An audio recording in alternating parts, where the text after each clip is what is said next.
The Syd and TP Show. It's here. It's coming to your televisions. We've got a sneak preview. I can't wait for this one. Locked On Women's Basketball starts now.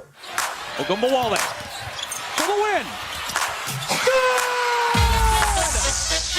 You are Locked On Women's Basketball, your daily podcast on women's basketball.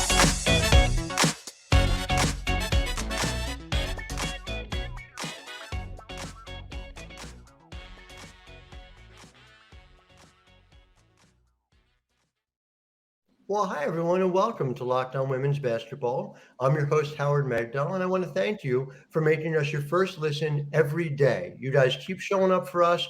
Another month, another 100,000 plus listeners for our show. We come to you 6 days a week covering all things past, present, and future about women's basketball. So thank you for showing up for us. And of course, it is not just me. It is the entire team over at thenexthoops.com, where we have a reporter in every single WNBA market. We cover over 100 reported pieces every month about the world of women's basketball. Go to thenexthoops.com. It's $9 a month, $72 a year. It's the 24/7 women's basketball newsroom of our dreams. And in the course of doing that, I just have to take a moment just as way of introduction, and it's worth pointing out, Sydney Colson, Theresa Plaisance, you are two of the most enjoyable people to have covered in the history of this league. I've done this a minute.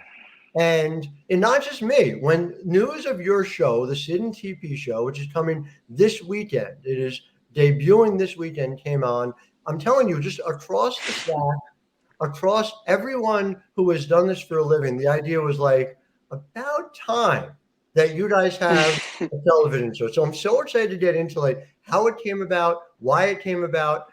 All in segment one, we're going to be talking all about the show. I think it's going to be most of segment two too, although we'll get into the playoffs.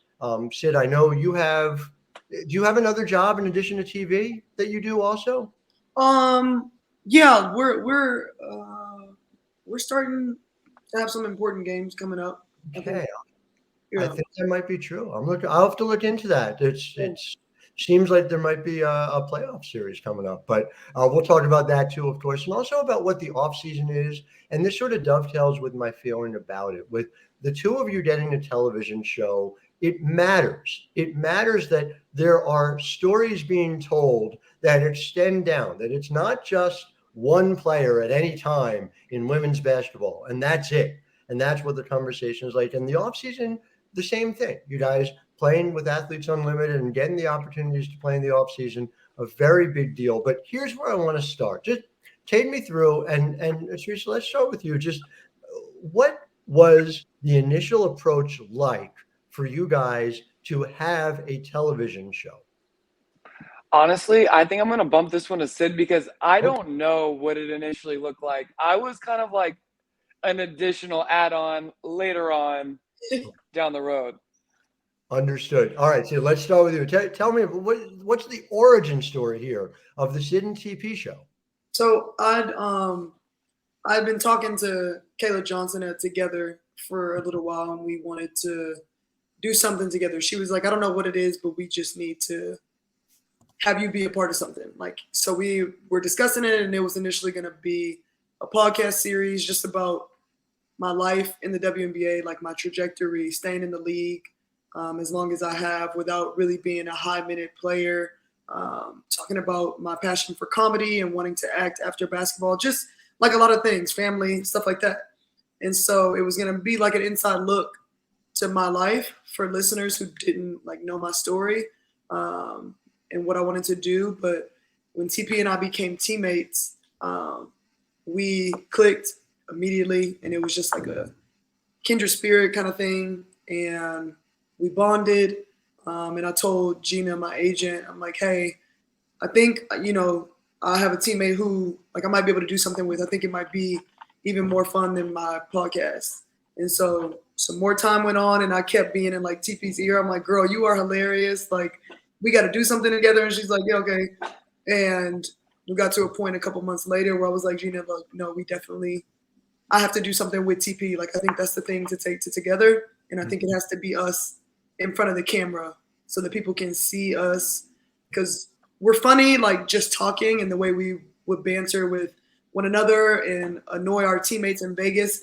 But I think you need to like see us in action for it to be like fully received. And so they ran with it, and it'll be what y'all end up seeing. So what we're going to end up seeing is by and large taken during the 2022 season. Is that right?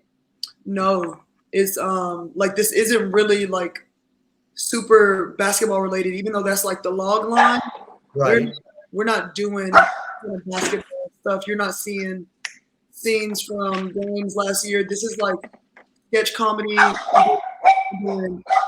Mute yourself, TP. Sorry, that's Chip. It's not Just- me. I didn't say just anything. mute I didn't say yourself. anything. That was Chip. Just mute it though. Get mad at him. That's your godchild. That's okay. Idiot. So we do like man on the street style interviews, sketch comedy, improv. We have like some cool guest stars, and that's pretty much what you'll see. You're not gonna see us playing basketball for real. I mean, that's music to my ears too, because and so we've talked, I know in the past and off air about wanting to go into acting, and you've done some stand up too, right? Yeah, I did it once. I tried. Yeah. So, I mean, TP, I know you would bring us at media events. You would bring us a joke every time you came. So I didn't know that. was that part of the thinking? I mean, what else?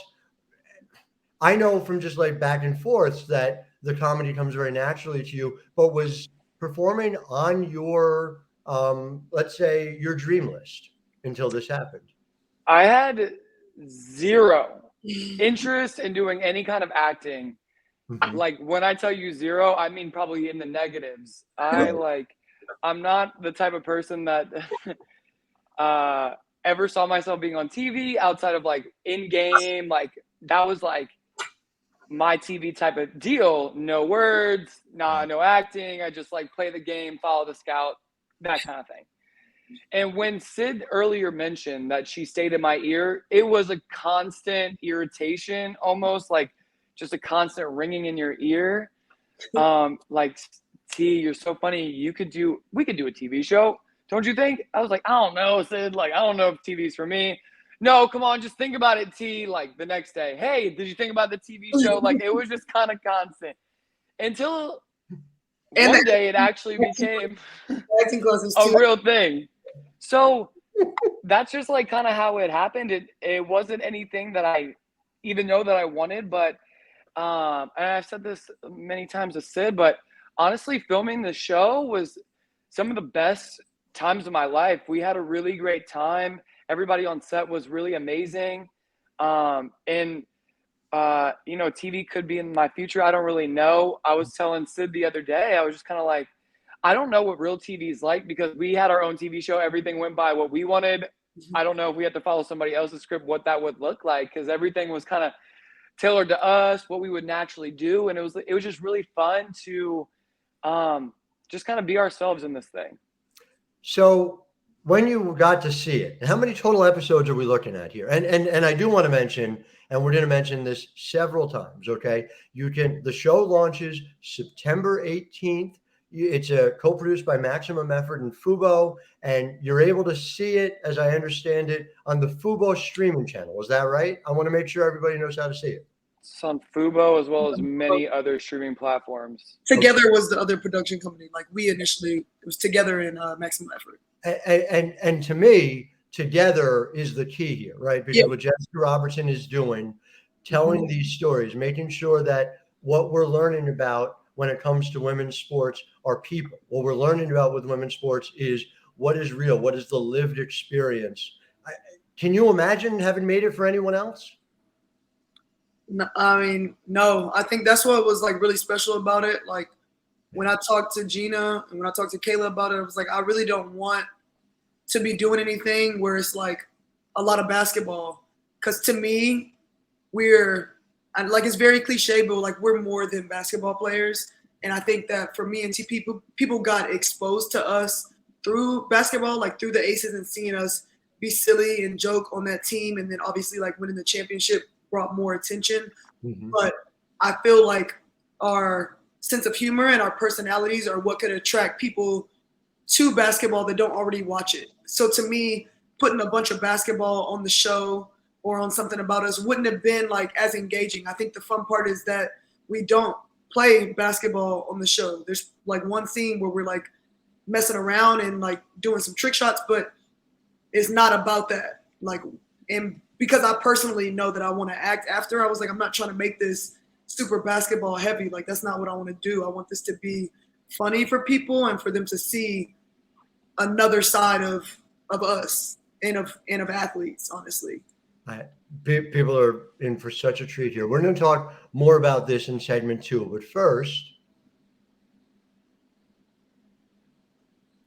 want to talk to you at home about Jace Medical. And the thing about Jace Medical, it has something called the Jace case. It provides 5 life-saving antibiotics for emergency use. All it takes to get a Jace case is to fill out a simple online form, and in some cases, you jump on a quick call with a board-certified physician. It's important. You got to get ongoing care from your physician for any treatment-related questions. This was created by doctors. It's recommended by doctors, and you can actually save over $360 by getting these life-saving antibiotics with Jace Medical. You can also get an additional $20 off by using code LOCKEDON at checkout at jacemedical.com. That's JASE medical.com.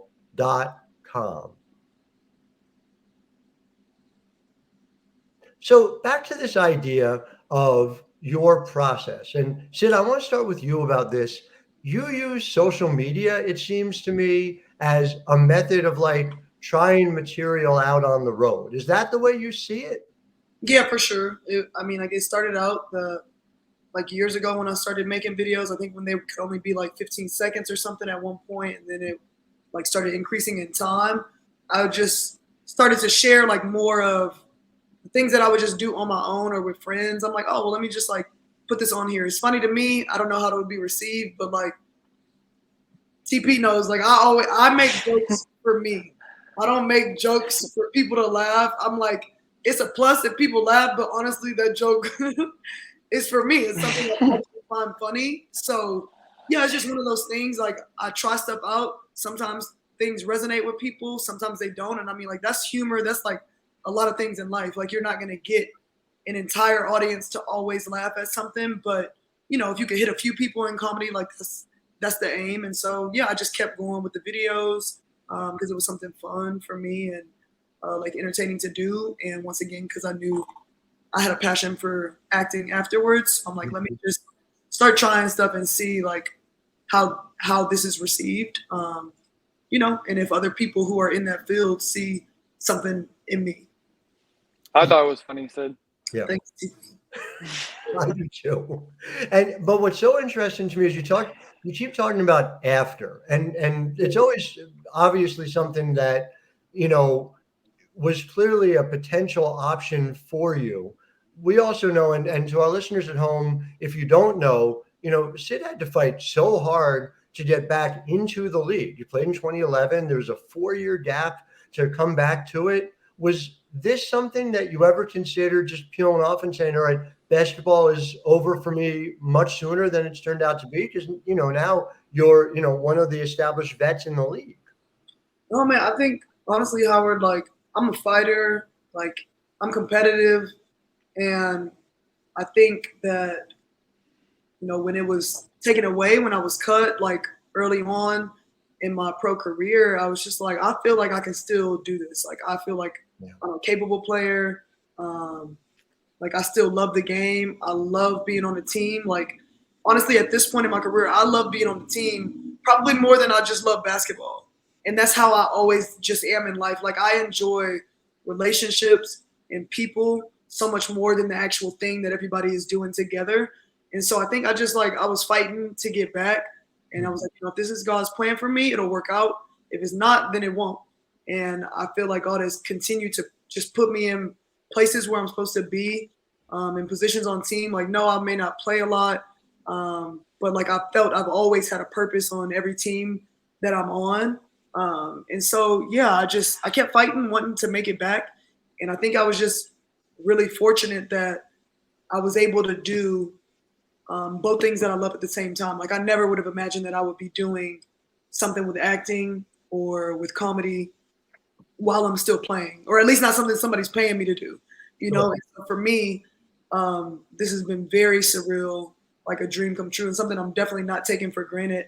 But yeah, hopefully I think that answered it. It does. And you both have been fighters. And TP, obviously, I remember talking to you about this. You essentially presaged a lot of the way stretch fives operate to this day. And by being able to have that type of reliable perimeter shot to go along with your ability to rebound and rim protect at 6'5" makes a big difference in terms of your ability to stick around in this league. But what you both have, the way, your games are obviously diametrically opposed in all these different ways, is the way in which you interact with teammates. And it's very clear to me that in this league, that is something of significance. That is something that maybe matters more in the WNBA than any other league I've ever seen. I wonder if you guys see it that way, and if you think what's become this television show is a result of the way in which you have learned to interact with teammates through the years of both of your distinguished careers. I think that, basketball is such a fun game. We all have played like at the highest level, and just like having the competitive nature that we have, it just feels natural, right? But I think the best part about basketball is the people that you meet along the way, learning where they come from, learning just about them and their family and just who they are and how they got to this point in life. Because we've all come from very, very, very different walks of life across the United States, across Europe, across wherever, across the world.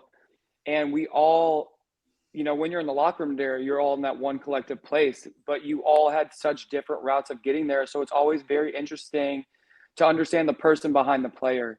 And that's something that I prided myself on from day one. I've always tried to build a relationship with every person on my team and, at least being able to, check in and see how that person's doing. And, one thing that I will say is, taking it back to my rookie year, I was a third-round draft pick, and we all know how much third-round draft picks stick around, right? So I never unpacked my bags throughout any of my contracts, never unpacked my bags for training camp. You just can never get too comfortable. But my rookie year, Coach Fred Williams came into the huddle one day, and he said something that I never forgot. He said, everybody has value, and value isn't necessarily points, rebounds, statistics.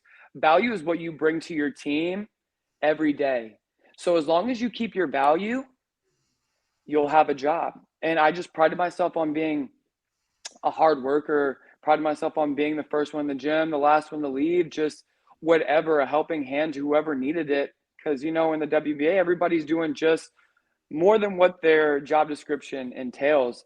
So a little bit goes a long way whenever you can help out. And, it's been a pleasure to be in all these different locker rooms, meeting all these really amazing women and just seeing where they come from and just learning a little bit about them, I guess. Right. I mean, listen, and Fred Williams knows a lot about having a gig outside of basketball, as the great Freddie Bass, the musician. Freddie Bass. So it is, everyone's doing, like you said, more than their job description. And it's interesting. You think you learned that from your mom? You think,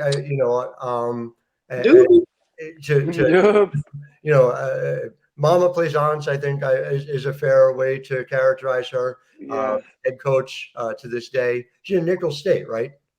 She just recently left Nicholls State. She is currently enjoying retirement, which probably won't be very long because you can't keep a coach away from the court. I can't imagine it for that long. So, but is that where you think you got that from, to be able to understand the journeys for people? So, the way that my mom's always been, she's put hard work in others before herself. And, being at Nicholls for so long, being a Loyola University before that, she's found a way to make things work that never worked before. At Loyola, they never had scholarships. Right. She eventually got that program scholarships, and then they made it to the Nationals, all this stuff. Then she goes to Nicholls. They've never had a winning season. Not only did she inherit a team that had 4 wins the season prior, she took them to their first NCAA tournament appearance and winning the first ever conference championship. So these are all these can'ts that have been placed in front of my mom. You can't do this, you can't do that.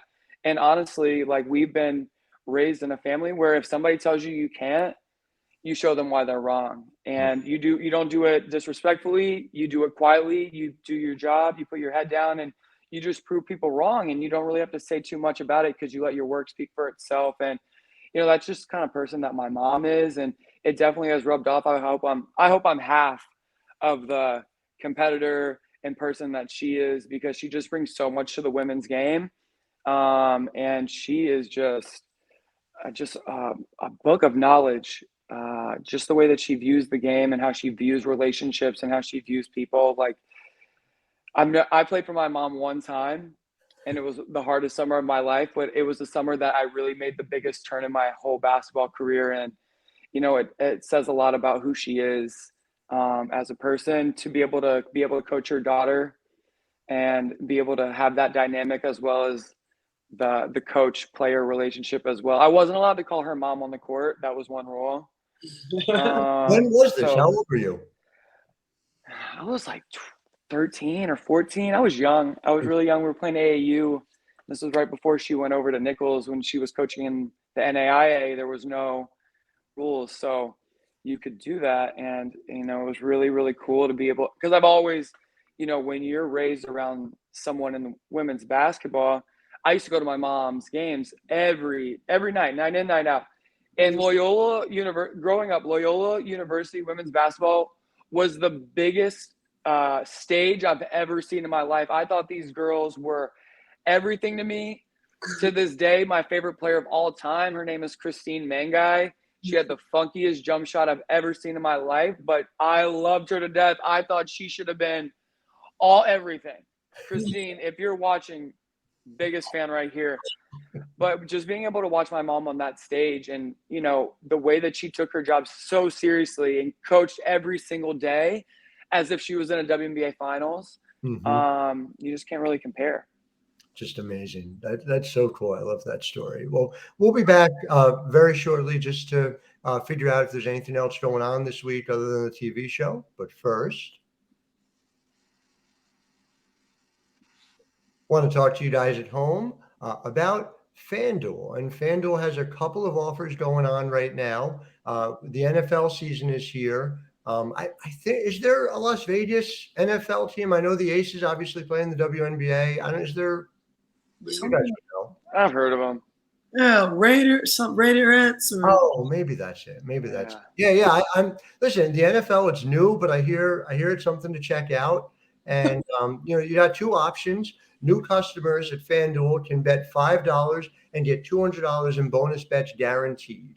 Plus, all customers who bet $5 will get $100 off NFL Sunday Ticket from YouTube and YouTube TV. So the app is very easy to use. You go to FanDuel.com/lockedon or use code LOCKEDON in the app and kick off the NFL season with a couple of offers that you won't want to miss. FanDuel, official partner of the NFL.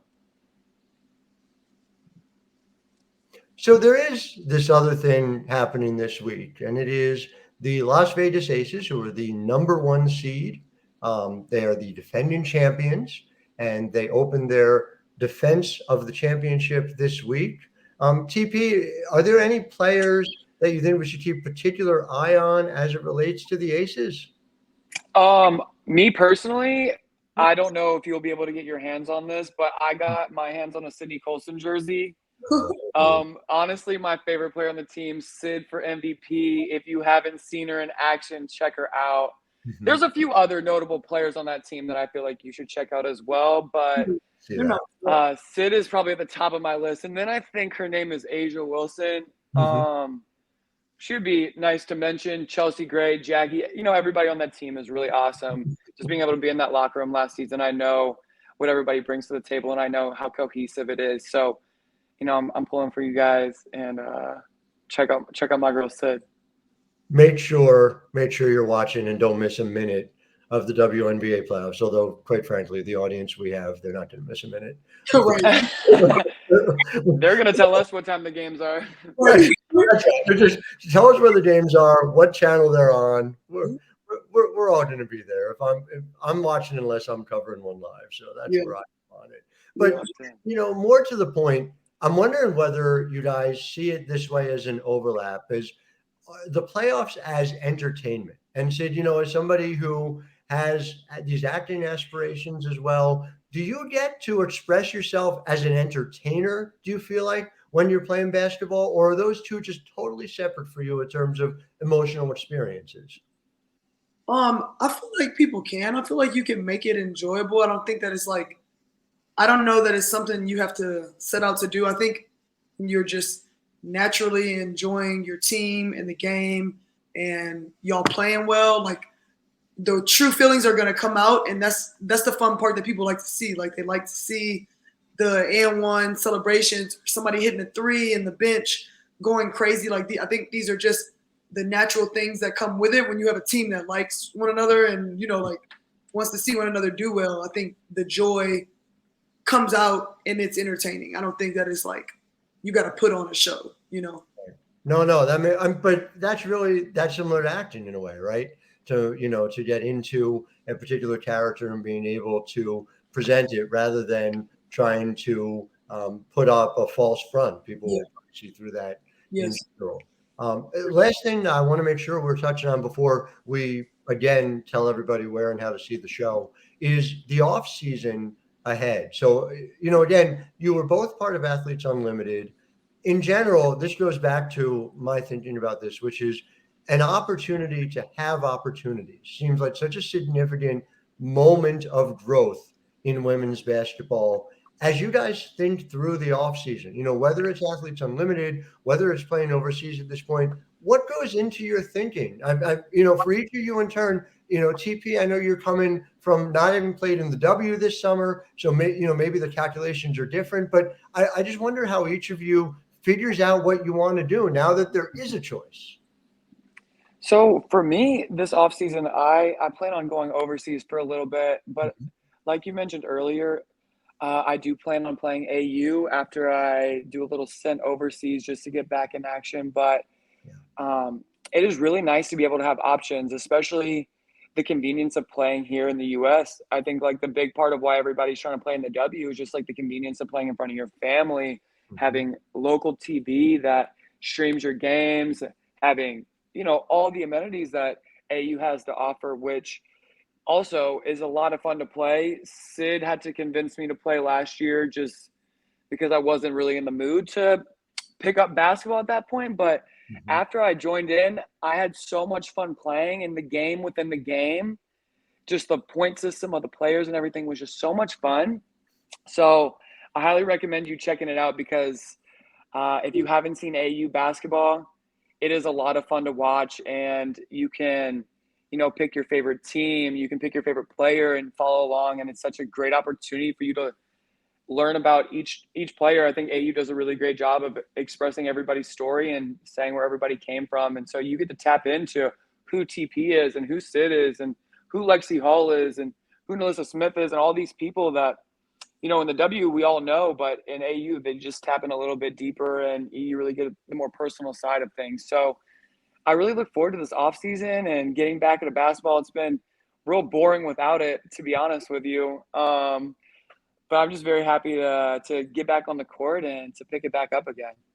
And Syd, for you, obviously, you've been involved not only playing AU, but being part of making sure that the player experience is maximized. To me, it feels like two sides of the same coin as well, where you're working at making sure that, because to me, Athletes Unlimited is super entertaining. And, that's what really matters from a show perspective. From a fairness perspective, that it's a pure labor issue for me. And seeing that here's an opportunity to stay home, to play, to be paid well, and to get the opportunities to be able to live comfortably, which is what everyone should be striving for the entire women's basketball experience to be. Do you see it that way? Do you see it as a combination of these things, and how far along do you think you are in Athletes Unlimited getting to where you want it to be? Well, I'm a part of the Athletes Unlimited, like the player executive committee again this year, so I'll be playing again. And yeah, that's huge for us, just to be a part of the decision making. And being a player-led league was just totally different at the onset of like deciding to even have this basketball league, starting the inaugural season and having those first-year players experience what it was like to play pro basketball at home without being, a part of the WNBA. It was just phenomenal, and we take it super seriously to make sure that we're making decisions as a committee, not just for like the 4 or 5 of us on the committee, but for the whole 44-player roster. And so we try to get it right. Like, some things you'll miss for some people, some things you'll hit for some people, but it's just about our hearts trying to be in the right place and do the right thing for the big group. But I love it. I love that John Patrickoff and Jonathan Soros even decided to start this league, to have a basketball one after cross volleyball and softball, because it's impacted so many players. Just them being able to be seen by family, by friends stateside. To some of them got training camp contracts for the WNBA. Like, not many people made their teams, but just to get that experience after several years of going overseas. And like, the more you go overseas and you haven't touched the WNBA, it kind of drifts away. As more players coming out every year in college, like, it can start to feel like it's unattainable. But for some of the people there, it was their goal to get there. It was awesome to see. And so for me, I'm just excited to keep pushing the needle forward with AU, staying in communication with the staff, with the founders, and expressing to them what we feel like could help make it more enticing for some players to want to come play, how we can just keep growing it. Maybe one day, get to a point where we're increasing the roster sizes, get to a point where we're getting more sponsors and maybe even more money for salaries. I think we don't want to stop where it is. It's phenomenal where it is. But I think, just like for anything you love, you want to push it to be better. And so that's where we are. It's been remarkable to see. And again, to the listeners at home, Athletes Unlimited matters, and it matters for all these different reasons that we've talked about. There's a reason why over at The Next, we have had a beat reporter dedicated to AU since its inception. We had somebody live embedded there this past season. We will continue to be doing that. You can be sure of that. Let me tell you what else matters. Theresa Plaisance, Sydney Colson matter. The Syd and TP Show, once more, maximum effort in collaboration with Together, which is how it's great. The show will launch on September 18th. Make sure you are streaming it on Fubo and anywhere else you can. Make sure you're not going to want to miss a minute. That's right. You're not going to want to miss a minute. Don't want to. I am so excited about it. It's great to see you both. I really appreciate your time. Thank you to our listeners. As always, we will be back tomorrow. We'll be talking to Lynn Dunn, the general manager of the Indiana Fever, and we will just continue with those shows 6 days a week, and can't wait to talk to you then. Until then, I'm Howard Megdal, wishing all of you a wonderful day. Ogunbowale for the win. You are Locked On Women's Basketball, your daily podcast on women's basketball.